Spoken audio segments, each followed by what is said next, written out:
Hey guys, today we'll talk about how can you find moments on your Champions League app.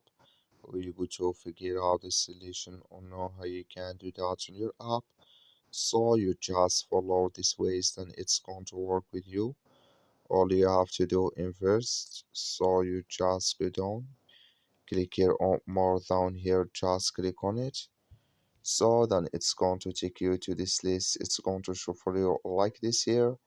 So then all you have to do next, you just click here on moments, just click on it. Then it's going to take you to next here. It's going to show for you like this. So then here you will find all moments from Champions League here. Can you watch these videos here or these moments? So that's all you have to do to find it. That's all. I wish know you I get it. So thank you for watching. Don't forget to support us by like and subscribe.